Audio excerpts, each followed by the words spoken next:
Hello friend, good morning, Ram Ram. So कैसे हैं आप लोग? आशा है आप लोग बहुत ही अच्छे होंगे। ठीक है, तो चलिए आज हम लोगों का टॉपिक है संख्याएं, जितने भी नंबर्स होंगे। नंबर्स आज हम लोगों का टॉपिक है, देख सकते हैं यहाँ पर नंबर्स लिखा हुआ है। ये हम लोगों का नंबर्स टॉपिक है। आज हम लोग बहुत सारे नंबर्स देखेंगे। जैसा थे कि अगर आप यहाँ पर ये पूरा वीडियो देख लेते, 10 से 12-15 मिनट का जो वीडियो अगर देख लेते, तो लाइफ में कभी भी कोई और संख्या नंबर्स का कोई भी वीडियो देखने का आपको जरूरत नहीं पड़ेगा, क्योंकि यहाँ पर हम आप लोगों को पढ़ाएंगे नंबर्स, उसके कुछ एग्जाम्पल्स, और फिर लास्ट में जब आप लोग सारा कुछ सीख जाएंगे तो यहाँ पर हम लोग लास्ट में एक छोटा सा क्विज करेंगे। उसमें क्विज में आप लोगों को 15 क्वेश्चन रहेगा, 10 से 15 क्वेश्चन, और वो सारा 10 से 15 क्वेश्चन जितने भी क्वेश्चन रहेंगे उसमें आपको फुल मार्क्स लाना होगा, और जिसका जितना मार्क्स आ जाएगा वो कमेंट कर देगा। तो चलिए हम लोग देखते हैं, संख्याएं पढ़ेंगे और एक एक संख्या के बाद उसका हर एक एग्जाम्पल देखेंगे और सारा संख्या अच्छे से समझेंगे, और उसके बाद हम लोग लास्ट में क्विज करेंगे। तो देख सकते हैं यहाँ पर पहला संख्या लिखा हुआ है, देख सकते हैं यही संख्या हम लोग पढ़ेंगे। पहला है सम संख्या। सम संख्या है, उसके कुछ एग्जाम्पल है। फिर है विषम संख्या, मतलब सम संख्या अगर हम लोग देखेंगे तो इवन नंबर, और विषम संख्या ओड नंबर, उसकी एग्जाम्पल देखेंगे। और यहाँ पर हम लोग देखेंगे पूर्ण संख्या। फिर हम लोग यहाँ पर देखेंगे प्राकृत संख्याएं। प्राकृत संख्या मीन्स नेचुरल नंबर। और हम लोग देखेंगे पूर्ण संख्या है जो कि होल नंबर है। और पूर्णांक संख्या देखेंगे जो इंटीजर्स है। और उसके बाद हम लोग देखेंगे अभाज्य संख्या है जो कि प्राइम नंबर है, उसके एग्जाम्पल देखेंगे। हर एक का एग्जाम्पल देखते हुए जाएंगे। फिर उसके बाद देखेंगे सभाज्य संख्या है, अभाज्य संख्या है, भाज्य संख्या है, परिमेय संख्या, अपरिमेय संख्या, रेशनल इरेशनल नंबर, सारा कुछ देखेंगे और सारा का एग्जाम्पल देखेंगे। ठीक है, तो इस वीडियो में आप बने रहिएगा। इसके बाद आपको कोई वीडियो देखने का जरूरत नहीं होगा, तो बस आपको 10 से 12 मिनट लगे रहना है और सीखना है। ठीक है, तो टाइम वेस्ट ना करते हुए हम लोग वीडियो स्टार्ट करते। चलिए देख सकते हैं यहाँ पर, आप पहले हम लोग पढ़ेंगे सम संख्याएं। तो देख सकते हैं यहाँ पर लिखा हुआ है सम संख्याएं इवन नंबर्स। ठीक है, सम संख्या इवन नंबर्स पहला हम लोग का यही होगा। ठीक है, आप विश्वास करके बस लास्ट तक बने रहिए, जरूर आप सारा कुछ सीख जाएंगे और क्विज में भी आपका फुल में फुल मार्क्स आएगा। तो चलिए इससे स्टार्ट करते हैं, देखते हैं। सम संख्या वे संख्याएं होती है, यहाँ पर हम डेफिनेशन लिखेंगे नहीं बल्कि आप लोगों को एकदम दिमाग में चला जाएगा, समझा देंगे बहुत ही अच्छे से। तो चलिए देखते हैं, सम संख्या वे संख्या है जो दो के पहाड़े में आता हो। जैसे दो के पहाड़े में जो जो आता है वो सम संख्या है, जैसे दो से जो डिवाइड होता हो। जैसे कि इसका पहला एग्जांपल देख लेते हैं, यहाँ पर सब बहुत ही अच्छे से समझेंगे, इसलिए इसे देखते रहना। देखिए सम संख्या है जो दो के पहाड़े में आता हो या जो दो से डिवाइड होता हो। तो चल सबसे पहले एग्जांपल देखते हैं। दो, दो एक सम संख्या है। चार, छ, इसी तरह से 8, इसी तरह से 10, ठीक है, इसी तरह से 12, जीरो, सारे सम संख्याएं हैं। जीरो भी है, देखिए यहाँ पर जीरो आ गया तो जीरो भी एक सम संख्या है। और अगर कोई बोल दे कि 96 क्या ये सम संख्या है या नहीं है, तो बस उसका सिर्फ लास्ट वाला डिजिट हम लोग चेक करेंगे।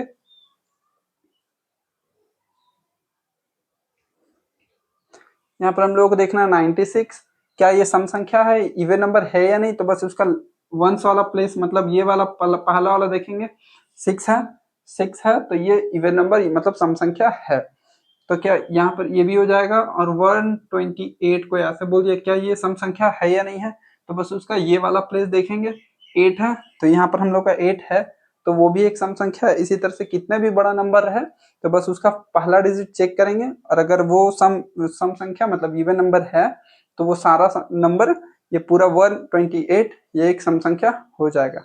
तो क्या आपको समझ में आया सम संख्या कैसी संख्या है जो दो के पहाड़े में आता हो और जो दो से डिवाइड हो जाता हो पूरी तरह से। ठीक है, तो वो सम संख्या है। तो चलिए अब हम लोग देखते हैं, सम संख्या हो गया। अब हम लोग विषम संख्या देखते हैं कि क्या होता है ओड नंबर। तो देख सकते हैं अब हम लोग देखेंगे विषम संख्या ओड नंबर्स क्या है। तो ओड नंबर्स वो सब नंबर्स होता है, जैसे कि सम संख्या हम लोग इवन नंबर में देखे थे जो दो के पहाड़े में आता हो, और इसमें देखेंगे जो दो के पहाड़े में नहीं आता हो। तो जो दो के पहाड़े में नहीं आता है, तो चलिए देखते हैं एग्जाम्पल इसका भी। जो दो के पहाड़े में नहीं आता या जो दो से डिवाइड नहीं होता हो। ठीक है, तो देखिए एक पहला नंबर क्या हो जाएगा, 1। 1 जो है आपका विषम संख्या है, दो के पहाड़े में नहीं आता है एक। दूसरा क्या हो जाएगा 3, उसी तरह से क्या हो जाएगा फिर 5, फिर 7, उसी तरह से 9, 11, 13, ये सब कोई भी 2 के पहाड़े में नहीं आता है, ठीक है। और सब कोई 2 के पहाड़े में नहीं आता। अगर कोई और पूछा जाए इसी तरह से 153, क्या ये विषम संख्या ओड नंबर है या नहीं है, तो बस उसका लास्ट वाला डिजिट यहाँ वाला चेक करेंगे। ये देखेंगे 3 है, अगर ये 3 है, देखिए यहाँ पर 3 मैच हो रहा है, अगर ये 3 है लास्ट में तो ये आपका हो जाएगा विषम संख्या ओड नंबर, ठीक है। और इसी तरह से अगर एक क्वेश्चन पूछ दे 192, क्या ये इवन ओड नंबर है या नहीं है, तो इसके बस ये वाला डिजिट देखेंगे 2, यहाँ पर फर्स्ट डिजिट देखा जाता है 2, देखिए, और ये सारे में से 2 कहीं पर भी नहीं है, तो ये हम लोगों का विषम संख्या नहीं है, ठीक है। तो ये हम लोग का सम संख्या हो जाएगा, इसलिए इसे एग्जाम्पल में नहीं लिखेंगे, ठीक है। तो वो सभी संख्या लिखना है यहाँ पर जो 2 के पहाड़े में नहीं आता है, ठीक है। अगर आ जाएगा तो वो सम संख्या हो जाएगा, और नहीं आता है तो वो विषम संख्या हो जाएगा। तो इसी तरह से हम लोग विषम संख्या भी सीख लिए हैं। और सबसे छोटा विषम संख्या 1 है, और अगर सबसे छोटा सम संख्या का बात किया जाए तो 2 है। विषम संख्या 1 है, मतलब ओड नंबर अगर सबसे स्मॉल देखा जाए तो 1 है, और सबसे सम संख्या में देखा जाए सबसे छोटा तो 2 है। और अगर सबसे बड़ा बोला जाए तो वो किसी को पता नहीं है, बहुत बड़ा हो सकता है, कितना भी नंबर हो सकता है, ठीक है। तो चलिए हम लोग आगे देखते हैं। सम संख्या हो गया, विषम संख्या हो गया, अब अगला देखते हैं। तो यहाँ देख सकते हैं नेक्स्ट अगला नंबर आ गया है, यहाँ पर है प्राकृत संख्या नेचुरल नंबर्स, ठीक है। तो प्राकृत या नेचुरल नंबर क्या होता है, वो सभी संख्याएं होती है जो सिर्फ 1 से स्टार्ट होता हो, ठीक है। अगर कोई नंबर 1 से स्टार्ट हो रहा है, अगर कोई पूछा जाए कि सबसे छोटा सबसे स्मॉल नेचुरल नंबर या प्राकृत संख्या क्या है, तो 1 है। देखिए, अगर कोई नंबर 1 से स्टार्ट होता हो और इंडेफिनिट मतलब बहुत दूर तक जाता है, जैसे कि 1 2 3 4 5 6, इसी तरह से वो बहुत दूर तक जाता है, ठीक है। तो ये हम लोग का प्राकृत संख्या नेचुरल नंबर हो जाएगा। अगर नेचुरल नंबर का बात किया जाए तो स्टार्टिंग क्या, इसका डेफिनेशन क्या हो जाएगा, वो सभी संख्या जो 1 से स्टार्ट होती हो, 1 से अगर स्टार्ट हो रहा है तो वो हम लोग का प्राकृत नेचुरल नंबर हो जाएगा। 1 2 3 4 5 6 7 8 9 10 11 ऐसे करके इंडेफिनेट तक जाएगा, ठीक है, मतलब अनंत तक जाना है। तो ये 1 से स्टार्ट होता है, तो ये प्राकृत संख्या है, ठीक है। इसके बाद हम लोग देखते हैं पूर्ण संख्या। तो नेक्स्ट यहाँ देख सकते हैं एक अगला नंबर आ गया पूर्ण संख्या, होल नंबर। पूर्ण संख्या क्या होता है, तो प्राकृत संख्या में हम लोग देखे थे जो नंबर 1 से स्टार्ट होता हो वो प्राकृत नेचुरल नंबर होता था। पूर्ण में देखेंगे, पूर्ण संख्या होल नंबर में देखेंगे हम लोग जो संख्या 0 से स्टार्ट होती हो। तो अगर बोला जाए सबसे छोटा सबसे स्मॉल पूर्ण संख्या या होल नंबर क्या है, तो 0 है, क्योंकि वो हमेशा 0 से स्टार्ट होता है। पूर्ण संख्या जो 0 से स्टार्ट होता है, 0 1 2 3, और ये भी अनंत तक जाता है, 5 ऐसे करके वो भी अनंत तक चला जाएगा, ठीक है। ऐसे करके इसका साइन होता है, तो ये भी अनंत तक चला जाएगा। और हम लोग देख सकते हैं कि पूर्ण संख्या क्या है, तो वे संख्या है जो 0 से स्टार्ट होता है, 1 2 3 और अनंत तक जाता हो। तो चलिए हम लोग देखते हैं पूर्णांक संख्या। देख सकते हैं यहाँ पे नेक्स्ट अगला नंबर पूर्णांक संख्या आ गया। हम लोग पढ़ लिए सम संख्या जो 2 के पहाड़े में आता हो, और विषम संख्या जो 2 के पहाड़े में नहीं आता हो, विषम मीन्स ओड नंबर। और देखिए हम लोग फिर प्राकृत संख्या नेचुरल नंबर जो 1 से स्टार्ट होता हो, और हम लोग फिर उसके बाद देखे होल नंबर मतलब पूर्ण संख्या जो 0 से शुरू होता हो और अनंत तक जाता हो। फिर उसके बाद देखेंगे हम लोग पूर्णांक संख्या। पूर्णांक संख्या को इंटेजर्स कहते हैं। तो चलिए हम लोग इसे देखते हैं। इंटेजर्स में क्या होता है, अगर इसका एग्जाम्पल देखेंगे हम लोग तो यहाँ पर बोला जाता है कि एक 0 पहला होगा, ठीक है। फिर प्लस वाले सारे संख्या जैसे कि +1 +2 +3 +4 ऐसे करके अनंत तक जाएगा। और -1 -2 -3 ऐसे करके ये भी अनंत तक जाएगा, ठीक है। मतलब पूर्णांक संख्या वे संख्याएं होती है जो 0 प्लस वाले सभी संख्याएं, माइनस वाले सभी संख्याएं, +0, अगर ये तीनों मिल जाता है तो ये पूर्णांक संख्याएं होती है। तो इसके आगे हम लोग देखेंगे अब अभाज्य संख्या और अभाज्य संख्या और भाज्य संख्या। तो चलिए हम लोग आगे बढ़ते हैं। तो यहाँ पर देख सकते हैं नेक्स्ट अगला आ गया है, हम लोग पढ़ेंगे prime number. Prime number means हम लोग देख लेते हैं प्राइम नंबर में, तो हम लोग देखेंगे इसे अभाज्य संख्या। प्राइम नंबर को अभाज्य संख्या कहते हैं, और इसे हम लोग सॉल्व करेंगे। देखते हैं हम लोग इसका क्या क्या एग्जांपल हो सकता है, इसका डेफिनेशन क्या होता है। देखिए प्राइम नंबर वो नंबर होता है जो केवल अपने पहाड़े में आता हो, जैसे कि अगर 2 है तो अपने पहाड़े में आता हो, और 1, बस 2 ही इसके 2 फैक्टर होने चाहिए, मतलब 2 गुणनखंड होने चाहिए, जो एक 1 होता है और दूसरा वो खुद होता है। ठीक है, तो चलिए हम बताते हैं आप लोगों को सारा एग्जाम्पल के साथ। देखिए यहाँ एग्जाम्पल है, पहले हम लोग 2 होता है, सबसे छोटा अभाज्य संख्या 2 होती है, फिर 3, फिर 5, फिर 7, 9 नहीं होता है, बताएंगे क्योंकि 9 क्यों नहीं होता है, फिर उसके बाद 11, 13 और इसी तरह से आगे बढ़ता है। ठीक है, तो चलिए देखते हैं 1 क्यों नहीं होता है वो हम लोग देखेंगे। ठीक है, 1 भी नहीं होता, 9 भी नहीं होता है, जिसके 2 फैक्टर होते हैं, जैसे वो नंबर सिर्फ खुद से कटना चाहिए और 1 से। तो देखिए 2 अपने टेबल में आता है, सिर्फ 2 के पहाड़े में, सिर्फ 2 के पहाड़े में ये आता है और 1 के पहाड़े में आता है।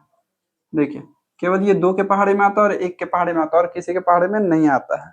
और 3 देखेंगे हम लोग, 3 केवल 3 के पहाड़े में आता है और केवल 1 के पहाड़े में आता है, तो ये भी हो जाएगा हम लोग का अभाज्य संख्या।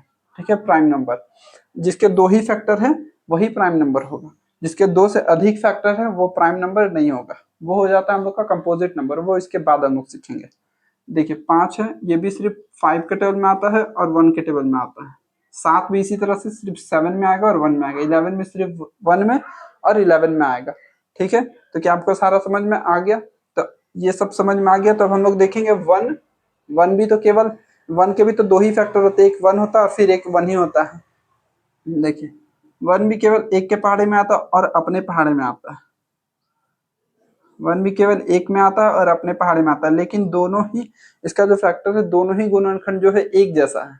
तो हम लोगों का देखना है कि गुणनखंड अलग अलग हो, 2 गुणनखंड होना चाहिए और दोनों अलग अलग होना चाहिए। इसके भी एक हम लोग का अभाज्य संख्या इसलिए नहीं है क्योंकि इसके 2 गुणनखंड तो है लेकिन दोनों एक जैसा है, इसलिए हम लोग एक जैसा संख्या को नहीं लेते। दोनों जो गुणनखंड है वो अलग अलग होने चाहिए, तभी ये अभाज्य संख्या होगा। तो ये हम लोगों का अभाज्य संख्या नहीं है। ठीक है, तो एक हम लोगों का अभाज्य संख्या नहीं है और बाकी ये सब सारे कुछ है। और 9 इसलिए नहीं है क्योंकि 9 भी हम लोगों का 1 के टेबल में आता है, 3 के टेबल में आता है और 9 के टेबल में भी आता है। इसके 2 देखिए 2 से ज्यादा गुणनखंड है, तो जिसके 2 से ज्यादा गुणनखंड होंगे वो हम लोग का अभाज्य संख्या नहीं होगा। तो हम लोग देखते हैं अगला क्वेश्चन, देख सकते हैं नेक्स्ट अगला आ गया है। अभाज्य संख्या हम लोग पढ़े थे, इस बार हम लोग पढ़ेंगे भाज्य संख्या। तो भाज्य संख्या देख सकते हैं कंपोजिट नंबर, तो हम लोग देखेंगे कंपोजिट नंबर। और इसमें क्या है, अभाज्य संख्या में क्या था, प्राइम नंबर में जिसके 2 फैक्टर होते थे, जो दोनों अलग अलग होता था और वो एक खुद होता था और एक 1 होता था। ठीक है, यहाँ पर क्या है कि 2 से अधिक फैक्टर जिसके होंगे, जैसे हम लोग देख लेते हैं एग्जांपल में, जिसके 2 से अधिक फैक्टर हो, जैसे कि 4 किसके किसके पहाड़े में आता है, 2 से अधिक फैक्टर होने चाहिए, जैसे कि 1 के पहाड़े में आता है और वो खुद अपना में आता है और एक 2 में भी आता है। तो देखिए इसके 2 से अधिक फैक्टर, एक ये फैक्टर, 2 फैक्टर, ये 3 फैक्टर हो गया, मतलब 3 के टेबल में आता है, जैसे 1 के पहाड़े में भी आता है, 4 में भी आता है और 2 में भी आता है। अगर ये सिर्फ 2 ही के पहाड़े में आता तो ये प्राइम नंबर हो जाता है, लेकिन ये 1 में भी आता है, 4 में भी आता है, 2 में भी आता है, इसलिए कंपोजिट मतलब भाज्य संख्या है। तो देखते हैं 6 भी हम लोग का किसमें किसमें आता है, 1 में आ जाता है, 2 में आ जाता है, 3 में आ जाता है और 6 के पहाड़े में आ जाता है। देखिए 1 के पहाड़े में भी 6 आ जाता है, 2 के पहाड़े में भी 6 आता है, 3 के पहाड़े में भी 6 आता है और 6 में भी आ जाता है। तो उसी तरह आगे देखेंगे हम लोग, 7 होगा 8 हो जाएगा, इसका 9 10 हो जाएगा, फिर उसके बाद 11 नहीं होगा 12 हो जाएगा। इसी तरह से हम लोग का बहुत सारा संख्या आगे होता जाएगा। तो सबसे छोटा देखेंगे तो हम लोग का 4 होता है। भाज्य संख्या में सबसे छोटा नंबर 4 है और अभाज्य संख्या में सबसे छोटा नंबर 2 है। ठीक है, तो देख लिए हम लोग भाज्य संख्या क्या है, जिसके 2 से अधिक फैक्टर, जैसे कि 1 2 3 फैक्टर हुए इसके, तो ये भी हम लोग का भाज्य संख्या हो गया। और इसके भी 1 2 3 4 फैक्टर, तो 2 से अधिक फैक्टर होना ही भाज्य संख्या हो जाता है। तो चलिए हम लोग अगला देखते हैं, अभाज्य हो गया, भाज्य हो गया, अब हम लोग देखेंगे सह अभाज्य। हम लोग यहाँ देख सकते हैं जो सह अभाज्य संख्या मतलब को प्राइम नंबर, इसे क्या होता है, हम लोग इसमें हम लोग देखेंगे कि कोई भी 2 नंबर होगा, इसमें हम लोग को एक नंबर नहीं, जैसे कि देखिए प्राइम नंबर में 2 लेते थे, सबसे छोटा प्राइम नंबर 2 था, सबसे छोटा का भाज्य संख्या 4 था, तो एक एक नंबर हम लोग लेते थे। लेकिन इसमें एक एक नहीं लेंगे, इसमें हम लोग 2 2 नंबर लेते हैं और इसमें देखा जाता है कॉमन। ठीक है, अब बहुत ईजी है, एकदम तुरंत समझ में आ जाए। जैसे एग्जाम्पल में देखिए, तो एग्जाम्पल में अगर हम लोग सभाज्य संख्याएं देखेंगे तो कौन सा है, जैसे कि कोई भी नंबर ले लेना, कोई भी नंबर, बस वो दोनों का जो कॉमन होना चाहिए एक आना चाहिए। जैसे यहाँ पर लिख लेते कोई भी नंबर, एक 2 लिख लेते और एक 3, तो पूछेंगे ये एक नंबर हम लोग ले लेते 2 और एक 3। तो यहाँ पर अगर हम लोग को एग्जाम्पल देने के लिए कोई बोलता है सभाज्य संख्या का, तो हम लोग एक 2 देंगे और एक 3 देंगे। क्यों? क्योंकि ये दोनों में से, जैसे देखिए ये 2, ये किसके किसके पहाड़े में आता है, ये 2 1 के पहाड़े में आता है और 2 के पहाड़े में आता है। ये भी किसके किसके पहाड़े में आता है, 1 में आता है और 3 में आता है। तो दोनों का कॉमन क्या हो गया, 1। देखिए ये भी, इसमें भी 1 है, इसमें भी 1 है। जब भी हम लोगों का कॉमन 1 आता है, जैसे कि दोनों का नंबर है जिसमें कॉमन, जिसका जो गुणनखंड होता है, तो गुणनखंड में हम लोगों का एक ही कॉमन आना चाहिए और कुछ भी नहीं। चलिए देखते हैं दूसरा एग्जाम्पल। जैसे यहाँ एक देख लेते हैं 5 और एक 7, ये 5 और 7 देख लेते हैं। तो देखिए 5 भी हम लोग का 1 के पहाड़े में आता है और 5 में आता है। 7 भी अगर हम लोग देखेंगे तो सिर्फ 7 में आता है और 1 में आता है। ठीक है, सिर्फ 7 में आता है और 1 में आता है। और देखिए इसमें भी सिर्फ 1 आ गया और इसमें भी 1 आ गया, दोनों का कॉमन क्या हो गया 1। तो जब भी हम लोग कोई भी ऐसा दो नंबर लिख देना है जिसके बीच का कॉमन 1 आता है। तो चलिए देख लेते हैं एक और नंबर, एक 15 देख लेते हैं, एक 16। ठीक है, 15 और 16 देख लेते हैं, क्या ये सहभाज्य है या नहीं वो चेक करना। तो देखिए किसके, इसका कौन कौन से पहाड़े में आता है 15। देखिए 15 1 में आता है, 3 में आता है, 5 में आता है और 15 में भी आता है। ये इतने सारे पहाड़े हैं जो 15 को काट सकता है। ठीक है, और 16 का क्या है, 16 1 के टेबल में आता है, 2 में आता है, 4 में आता है, 8 में आता है और 16 में आता है। लेकिन सिर्फ कॉमन देखना हम लोग को क्या है। कॉमन देखिए 1 इसमें भी आ रहा है, 1 इसमें भी आ रहा है, और देखिए कुछ भी कॉमन हम लोग को मिल नहीं रहा है। तो ये 15 और 16 भी एक सह अभाज्य संख्या है, मतलब को प्राइम नंबर है। ठीक है, ये भी को प्राइम नंबर है। तो चलिए अब हम लोग को प्राइम नंबर भी समझ गए हैं, अब हम लोग आगे देखते हैं। देख सकते हैं नेक्स्ट अगला आ गया है, यहाँ पर लिखा हुआ है हम लोगों का सारा संख्या हम लोग पढ़ चुके हैं। अब हम लोग पढ़ेंगे परिमेय संख्या, रेशनल नंबर। ठीक है, परिमेय संख्या हम लोग पढ़ेंगे, यहाँ पर देखेंगे परिमेय संख्या क्या डेफिनेशन है। तो इसका और हम जो जो एग्जांपल दे रहे हैं वो समझना है आपको। ठीक है, तो पहला क्या है कि कोई भी नंबर यहाँ पर हम लोग लिख लेते हैं, जैसे कि एग्जांपल में एग्जाम्पल 2-3 लिखते हैं, उससे आपको ज्यादा समझ में आएगा। ठीक है, अगर हम लोग देखेंगे कोई भी नंबर जैसे कि 3/4, तो इसमें क्या है कि ऐसा कोई भी संख्या जो जिसे p/q के रूप में लिख सकते हैं, p/q के रूप में लिख सकते हैं। देखिए ऊपर में p इस तरह से लिख सकते हैं, p/q के रूप में कोई भी नंबर को हम लोग लिख सकते हैं, वो होता है हम लोग का परिमेय संख्या। लेकिन इसमें एक कंडीशन होता है कि q नॉट इक्वल टू 0, मतलब नीचे वाले में 0 नहीं आना चाहिए। ऊपर में 0 हो सकता है, नीचे में 0 नहीं हो सकता है। ठीक है, तो हम लोग का एक एग्जाम्पल ये वाला हो गया। ठीक है, उसी तरह से हम लोग कोई भी और एक एग्जाम्पल ले सकते हैं, जैसे 1/2, ये भी हम लोग का 1/2। तो यहाँ पर 0, क्यू में 0 नहीं है, तो ये भी एक परिमेय संख्या है। और हम लोग रूट वाला संख्या भी ले सकते हैं, जैसे यहाँ पर पूर्ण वर्ग संख्या, पूर्ण वर्ग, जैसे कि हम लोग यहाँ एक 4 लेते हैं, रूट अंदर 4। अब इसे अगर हम सॉल्व करेंगे तो अगर ये पूरा पूरा कट जाता है और इसका एक नंबर आ जाता है तो ये परिमेय संख्या होगा, और पूरा पूरा अगर नहीं कटता है तो ये अपरिमेय हो जाएगा। तो जैसे देख सकते हैं यहाँ पर, इसी को हम लोग 2 × 2 लिखेंगे, और 2 बार जब रहता है वर्ग के अंदर तो एक बाहर आ जाता है, तो मतलब इसका आंसर क्या आ गया 2। 4 में हम लोग का 2 आ गया है आंसर। अगर आ गया तो ये परिमेय संख्या है। और जैसे कि यहाँ पर एक 3 लिख देते हैं, दूसरा में अगर हम लोग दूसरा एग्जाम्पल लेते 3 लिख लेते हैं, ये पहला था। दूसरा लेंगे, ये 3 का हम लोग करेंगे तो 3 होगा ही नहीं, डिवाइड अच्छे से नहीं होगा, ये पॉइंट में आंसर आ जाएगा, तो हम लोग का ये परिमेय संख्या नहीं होगा। ठीक है, ये अपरिमेय संख्या हो जाएगा। तो ये हम लोग का 4 एक परिमेय संख्या है। और इसी तरह से अगर हम लोग √16 लेंगे तो 4 × 4 होता है, 4 × 4 होगा रूट के अंदर, तो दो 4 का एक 4 बाहर आएगा। तो देखिए ये पूरा सही तरीके से बिना पॉइंट में आ गया है, मतलब एकदम 4 अच्छे से आ गया, इसलिए हम लोग का ये परिमेय संख्या। इसी तरह से अगर हम लोग √25 लेंगे तो वो भी हम लोग का परिमेय संख्या हो जाएगा। अगर हम लोग लेंगे √9 तो 3 × 3 9 ये भी होता है, वो भी परिमेय संख्या हो जाएगा। उसी तरह से ये परिमेय संख्या। और हम लोग देखेंगे 0, तो 0 क्या है, 0 भी एक परिमेय संख्या है, क्योंकि देखिए 0 के नीचे कुछ नहीं है तो 1 होता है। तो देखिए p/q के रूप में p में 0 हो सकता है, देखिए p में q नॉट इक्वल टू 0, मतलब नीचे वाले में 0 नहीं होना चाहिए। 0/1 ये भी परिमेय संख्या है, 0/2 परिमेय संख्या है, 0/3 इस तरह से कोई भी नंबर हम लोग लिख देंगे तो सारा आपका परिमेय संख्या है। ठीक है, तो नीचे में बस ये ऐसे नहीं होना चाहिए 1/0, तो ये हम लोग का नहीं है।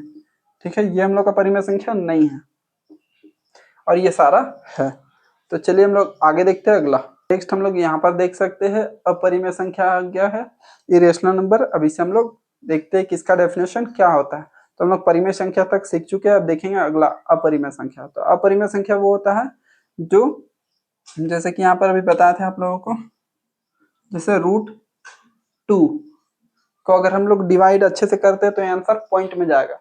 तो पॉइंट में जाएगा जब ये देखिए यहाँ पर हम लोग अगर √4 लिख लेते हैं तो इसे अगर हम लोग तोड़ेंगे तो √2 इंटू √2 आता है, 2 √2 का एक आता है हम लोग का आंसर 2। ठीक है, तो ये 4 से हम लोग का 2 आंसर आ गया। लेकिन अगर हम लोग 2 को डिवाइड करेंगे तो 2 इंटू 1 होता है, रूट के अंदर ऐसे रहेगा। तो जब 2 रहेगा, 2 एक ग्रुप रहता है 2 और 2 का रहेगा तभी एक आता है 2। तो यहाँ पर एक 2 है एक 1 है, तो ये हम लोग का ग्रुप नहीं बन रहा। तो ये हम लोग का हो गया अपरिमेय संख्या। लेकिन ये वाला हो गया हम लोग का ये हम लोग का अपरिमेय हो जाएगा, लेकिन ये वाला क्या हो जाएगा, ये वाला नहीं होगा। ठीक है, तो अगला इसी तरह से अगर हम √5 ले लेंगे तो √5 भी हम लोग का अपरिमेय है, तो ये भी हो जाएगा। ठीक है, रूट अगर हम लोग 7 ले लेंगे तो हो जाएगा, √6 ले लेंगे तो भी हो जाएगा। ठीक है, इसी तरह से अगर हम लोग √9 ले लेते हैं, √9 तो ये नहीं होगा, ये हम लोग का परिमेय संख्या है, अपरिमेय नहीं है। देखिए क्योंकि 3 इंटू 3 दो बार अगर देखिए ग्रुप बन गया 3 का तो 3 बाहर आ जाएगा, तो हम लोग का परिमेय हो जाएगा, अपरिमेय नहीं होगा। तो क्या आप समझ में आया? तो हम लोग का अगर ये वाला निकालते हैं, हम लोग परिमेय अगर करने की कोशिश करते हैं तो ये पॉइंट में आ जाएगा, और पॉइंट में गया तो ये अपरिमेय हो गया। तो ये हम लोग का अपरिमेय हो जाएगा, लेकिन ये देखिए पॉइंट में नहीं गया तो ये परिमेय है। तो ठीक है, समझ में आ गया। तो चलिए अब हम लोग करते हैं, लास्ट में क्विज बोले थे, अब हम लोग क्विज करेंगे क्वेश्चन। तो देख सकते हैं यहाँ पर पहला क्वेश्चन आ गया है। यहाँ पर कहा गया है कि सबसे छोटी सम संख्या है, सबसे छोटी सम संख्या है। तो सम संख्या है आपको पढ़े हैं, जो 2 के टेबल में आता हो। तो यहाँ सबसे छोटी सम संख्या क्या है? तो यहाँ पर ऑप्शन नंबर देख सकते हैं कौन सा सही है। अब सबसे छोटी सम संख्या क्या हो जाएगा, 2 हो जाएगा। तो चलिए हो गया इसका आंसर। तो अब हम लोग देखेंगे क्वेश्चन नंबर 2। यहाँ पर हम लोग देखेंगे कि इसका सबसे छोटी विषम संख्या कौन सी है। तो देख सकते हैं कौन सा ऑप्शन में लिखा हुआ है, जो 2 के टेबल में नहीं आता है, तो वो 1 होगा। तो ये 1 होगा, ऑप्शन नंबर देख सकते हैं किसमें है। अब देखेंगे हम लोग नेक्स्ट थर्ड क्वेश्चन देखेंगे हम लोग, सबसे छोटी मतलब पूर्ण संख्या कहाँ से शुरू होती है, या सबसे छोटी पूर्ण संख्या है। सबसे छोटी पूर्ण संख्या कौन सी है? तो यहाँ देख सकते हैं आप, लिखा हुआ है 0। नेक्स्ट अगला क्वेश्चन है, यहाँ पर देख लेंगे हम लोग सबसे छोटी प्राकृत संख्याएं कौन सी है। सबसे छोटी प्राकृत संख्या देख सकते हैं यहाँ पर लिखा हुआ है 1। ऑप्शन नंबर देख सकते हैं किसमें। तो सबसे देखें नेक्स्ट अगला क्वेश्चन देखेंगे, अभाज्य संख्या। अभाज्य संख्या क्या, इसमें आपको पूरा फुल मार्क्स लाना है, तभी आप हम लोग को लगेगा कि आप अच्छे से पूरा क्लास किए हो। ठीक है, फुल मार्क्स आ जाएगा तो कमेंट आप कर दीजिएगा। अब जितना भी जिसका मार्क्स आता है वो आसानी से कमेंट कर सकता है। नेक्स्ट देख लेंगे अभाज्य संख्या। सबसे छोटी अभाज्य संख्या कौन सी है? तो चलिए आप आंसर दे दिए होंगे, सबसे छोटी अभाज्य संख्या 2 होता है। सअभाज्य संख्या, सबसे छोटी सअभाज्य संख्या कौन सी है? तो यहाँ देख सकते हैं 4 होगा। ठीक है, भाज्य संख्या, सबसे छोटी भाज्य संख्या 4 होता है। और सभाज्य संख्या यहाँ पर देख सकते हैं, सभाज्य संख्या आपको खुद से कमेंट करना है कि 2-3 सभाज्य संख्या का एग्जाम्पल लिखकर देना, जिसके बीच का अंतर मतलब कॉमन 1 आता हो। तो कोई भी 2 से 3 आपको सह अभाज्य संख्याएं मतलब को प्राइम नंबर कमेंट करना है एग्जाम्पल। नेक्स्ट अगला देख सकते हैं परिमेय संख्या। तो परिमेय संख्या जिसे p/q के रूप में लिख सकते हैं, वो था हम लोगों का। देख सकते हैं इसमें परिमेय संख्या कौन सा है। तो आशा है आप लोगों ने इसका आंसर दे दिया होगा। नेक्स्ट अपरिमेय संख्या हम लोग देखेंगे, इसमें अपरिमेय संख्या कौन सा है। तो चलिए अब सारा का आंसर आप लोगों ने दे दिया है, तो हम कमेंट चेक कर लेंगे इसके बाद आंसर वीडियो के बाद। और अगर आपको वीडियो से कुछ समझ में आया हो, ऐसा लग रहा हो कि आप इस वीडियो से कुछ सीखे हैं, तो इसे जरूर लाइक करें और अपने 2 से 3 दोस्तों को जरूर शेयर करें, ताकि इस वीडियो से सभी लोग फायदा ले सके और सभी लोग नंबर्स के बारे में जान सके। तो चलिए हम लोग मिलते हैं नेक्स्ट अगले वीडियो में। और अगर हाँ इसी तरह का वीडियो देखना है आपको, तो इसे सब्सक्राइब कर ले ताकि आपको नोटिफिकेशन मिलता रहे वीडियो का। तो चलिए हम लोग मिलते हैं नेक्स्ट अगले क्लास में। Thank you.